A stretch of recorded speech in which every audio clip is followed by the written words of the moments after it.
est en Algérie, il est très content. À Canossa, vous voulez dire? Pardon? À Canossa. Oui. Ouais. Voilà. Alors, que dit le ministre des Affaires étrangères? Il vient de publier une lettre. La France souhaite tourner la page des tensions actuelles pour reconstruire un partenariat d'égal à égal, serein et apaisé avec l'Algérie. Nous revenons à la normale. Pour reprendre les mots du président Tebboune, le rideau se lève. Les contacts entre les services de renseignement reprennent. Il a confirmé au président Tebboune la visite prochaine du garde des Sceaux, reprise de la coopération migratoire. Le président Tebboune m'a confirmé également que l'historien Benjamin Stora était invité à Alger pour poursuivre le travail sur la restitution des objets culturels. Et un petit mot sur Boualem Sansal. Juste avant de conclure, j'appelle de mes vœux, comme l'a fait Emmanuel Macron, le président Tebboune, à faire un geste d'humanité au regard de son âge et de son état de santé. Éric Ciotti réagit, il estime que la France se couche devant l'Algérie, et puis il y a aussi les soutiens de Boualem Sansal qui sont extrêmement déçus en dépit des efforts des autorités françaises. Le déplacement de Jean-Noël Barrot, je le découvre en même temps que vous à Alger, concernant Boualem Sansal, est très décevant.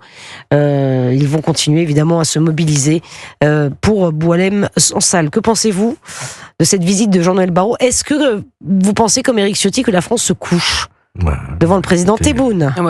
Oui, enfin écoutez, on a pris le parti de la politique du paillasson depuis plusieurs mois maintenant. C'est visiblement Bruno Retailleau a été désavoué dans sa volonté de faire de la France un homme debout, de tenir face à l'Algérie, et surtout Boualem Sansal. Moi, je suis très choquée de ce que j'entends, c'est-à-dire dire il faut un geste d'humanité parce que vous comprenez, il est très âgé, il est malade. Certes, il est très âgé, il est malade, et c'est vraiment scandaleux qu'il soit détenu, mais c'est pas pour ça que c'est le point majeur du scandale. Le point majeur du scandale, c'est qu'on a emprisonné un écrivain. C'est Solzhenitsyn qui est en prison, peu importe qu'il soit âgé et malade. C'est terrible parce que on a l'air de demander à Monsieur Tebboune, dans sa grande mansuétude, et parce que c'est un homme généreux, de libérer Boualem Sansal. Mais à aucun moment on dit qu'il est innocent. Il est innocent, qu'il n'a rien à faire là. Et moi, je suis vraiment scotché de voir qu'on appelle diplomatie, ce qui est en réalité, une soumission. Enfin, écoutez, c'est insupportable. Et puis, qui ne donne aucun résultat. Boualem Sansal, il est toujours en prison, je me trompe. Oui. Alors, j'appelle de mes vœux la libération de Boualem Sansal, mais jusqu'à quand? Moi, en tant que Français, je ressens une sorte d'humiliation. Je n'ai évidemment rien contre le peuple algérien, mais ce régime, dont je rappelle quand même, c'est le président de la République, Emmanuel Macron, qui a, en parlant de Boualem Sansal, parlé de détention arbitraire. C'est ces termes.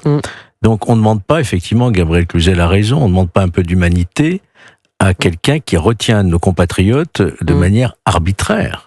On lui demande de réparer immédiatement cette injustice. Mais il n'y a plus d'égal à égal, là. Exiger la libération de Boualem Sansal, là, on sera d'égal à égal. Absolument. Donc, moi, je trouve que ce déplacement, il aurait pu avoir lieu, effectivement, après la libération de Boualem Sansal pour tenter de rétablir des liens diplomatiques normaux. Je rappelle quand même que notre diplomatie, notre ministre des Affaires étrangères... Est-ce que notre diplomatie a sacrifié ce soir Boualem Sansal? Georges Fenech, je vous pose la question. Je pense que notre démocratie, aujourd'hui, notre représentation, en tout cas, a sacrifié une certaine idée que je me fais, moi, de la France, c'est-à-dire l'honneur d'un pays qui va, là, carrément avec sa robe de bure, demander un peu d'humanité vis-à-vis d'un de nos compatriotes.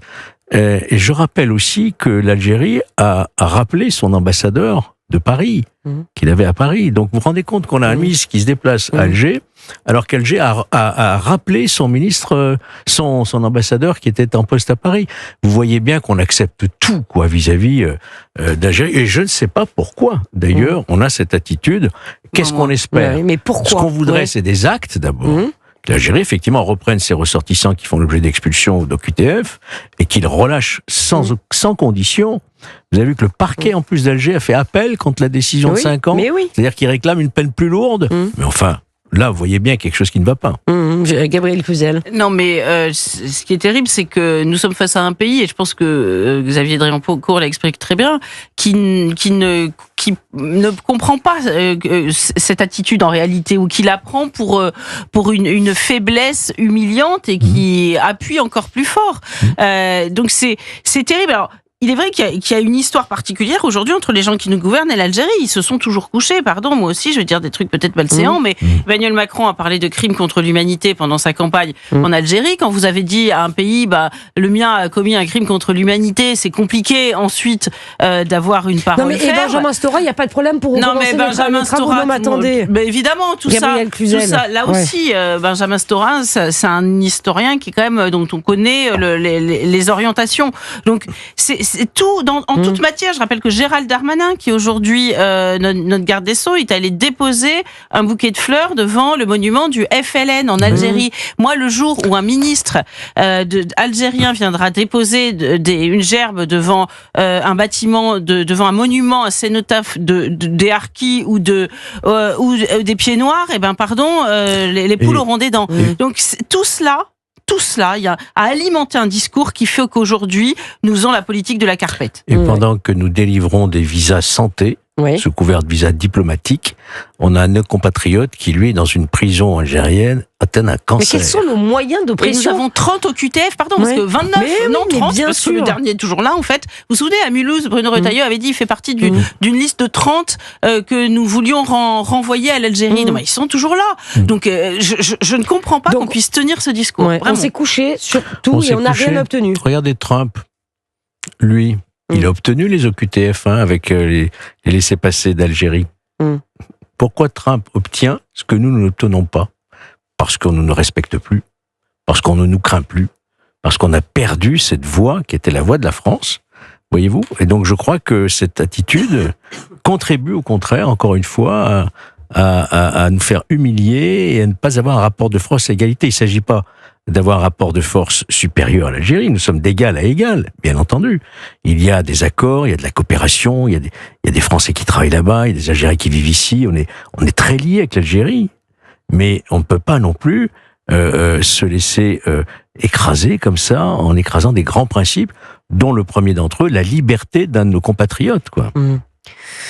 Donc ça va mal pour Boualem Sansal ce soir. Mais vraiment, je suis très triste effectivement de cette nouvelle. Et puis surtout, vous voyez, dans la structure même de la lettre qui a été envoyée, voilà, Boualem Sansal. J'explique aux auditeurs. Il y a deux feuilles pleines et 3 lignes. Sur Boualem Sansal avant de conclure son discours. J'appelle de mes vœux, c'est quand même extrêmement vrai. Je souhaite enfin avoir un mot pour Boualem Sansal. Oui, c'est ça, j'appelle de mes vœux, comme l'a fait Emmanuel Macron auprès du président Tebboune, un geste d'humanité au regard de son âge et de son état de santé. Et en plus, apparemment, c'est l'Algérie qui fixe la délégation française qui doit se déplacer. Exact. Puisque M. Retailleau n'est pas convié. Mais vous avez tout à fait raison, Georges Fenech. Humiliation supplémentaire. Il choisit les ministres qui peuvent y aller. Oui. Et M. Retailleau, il n'est pas le bienvenu. Voyez-vous, parce que lui, il a un discours de fermeté. Incroyable. On se couche devant l'Algérie ce soir. Je vous dis, alors pas mal de réactions. C'est-à-dire que le conflit est terminé. Est-ce que vous pensez qu'on va pouvoir envoyer nos OQTF ? Écoutez, moi, je vois pas comment, en réalité, les relations vont pouvoir se pacifier. Dans ce contexte, franchement, je vois pas. Il y a eu on est arrivé à un tel degré d'humiliation de la part de l'Algérie que je vois pas quelle issue va avoir. Vous vous rendez compte que c'est le garde des Sceaux qui se déplace Le garde des Sceaux. Incroyable, qui va se déplacer en Algérie. Non, mais pour avoir le président Tebboune, c'est incroyable. Ça. Non, enfin, je rappelle peut-être lui demander la grâce. Oui, non, mais c'est ça. Mais je rappelle que Monsieur Barrot est allé quand même rompre le jeûne à la mosquée de Paris, dont on connaît les liens extrêmement serrés, voire l'inféodation à l'Algérie. Donc, si vous voulez, tout cela est proprement stupéfiant. Alors, j'imagine que Monsieur Darmanin, donc, qui va y aller, il espère revenir, je pense, avec. Il est allé déjà précédemment. Avec Boualem Sansal. Il n'avait pas obtenu de résultat, vous vous souvenez. Mais si vous voulez, je vous dis, je trouve que le discours sur Boualem Sansal est très offensant pour lui. Très offensant pour lui. Moi, j'ai beaucoup d'estime pour Boualem Sansal.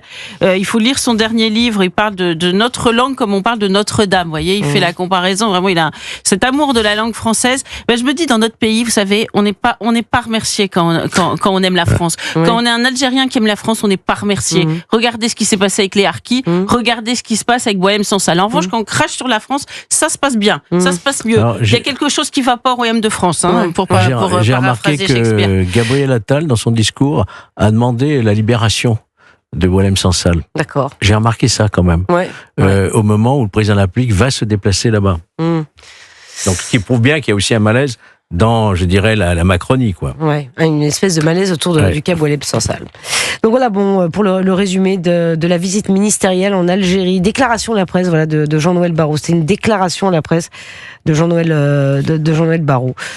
On suivra ça, évidemment, mais bon, voilà.